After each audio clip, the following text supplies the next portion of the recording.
No banner big enough to reflect Caitlin Clark's legacy as Star returns to Iowa. Officially, the recognition was for everything Caitlin Clark did for Iowa basketball. The scoring records, the titles, the back-to-back appearances in the national title game. Long before her 22 jersey was hoisted into the rafters Sunday afternoon, though, it was obvious this was so much more. Clark transcended her sport, forever changing the way the world sees women and women's athletes, and this was her fans' chance to thank her for it. They were lined up outside several hours before tip-off, well before the doors opened even.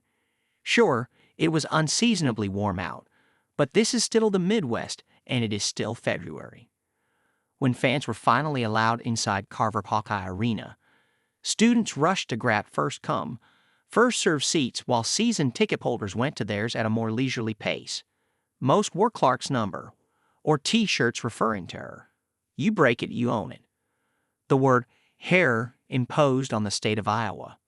When Clark took her seat, a few minutes before the game began, a roar went up as if she just made a game-winning three. It's been fun looking back on this whole past year and everything that's been able to happen.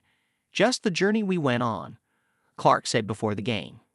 It's kind of a weird feeling coming back here and not being able to play, but it's just a really exciting time still for this program. I'm very fortunate to be a part of it. Women's basketball has always had a following at Iowa, and women's sports was on an upward trajectory before Clark started knocking down circus shots. But she has captured attention in a way few women athletes have, and that has made an impact on and off the court. Iowa made more from ticket sales for the women's team last year than they did the men's, and season tickets were sold out again this season. Sponsors and investors are tripping over themselves to get a piece of women's sports.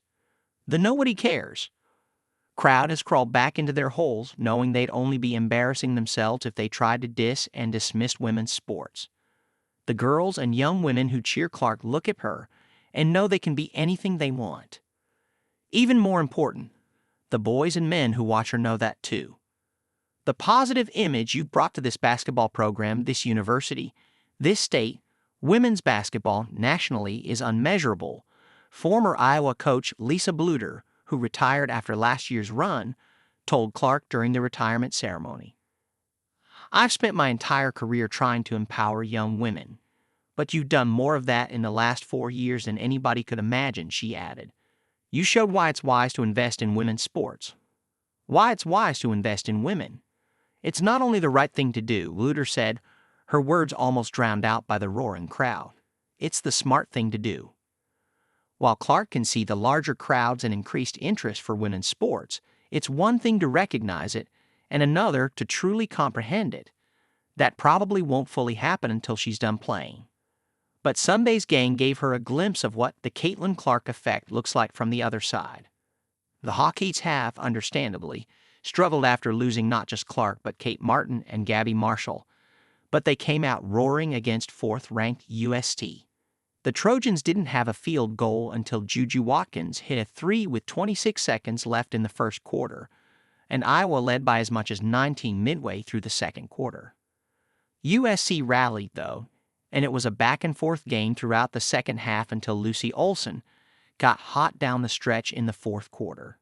Sitting in the stands with her boyfriend, brothers, and parents, Clark waved her hands and pointed when Iowa had the ball, as if trying to direct the Hawkeyes where to go, and she leaped to her feet every time Iowa took a shot. As Iowa began pulling away, Clark was standing the whole time, leaning forward and screaming encouragement to the Hawkeyes. The noise throughout the arena was deafening, as thrilling an atmosphere as you'll find in basketball, at any level, men's or women's. When the final buzzer sounded on Iowa's 76-69 win, the student section poured onto the court to celebrate. The energy from everybody, it was electrifying, said Watkins, the sophomore phenom who is poised to be the game's next rock star and might someday challenge Clark's records.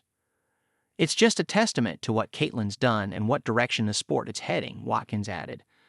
I'm super grateful to have a part in it and be able to showcase my talents and what the women's game can do.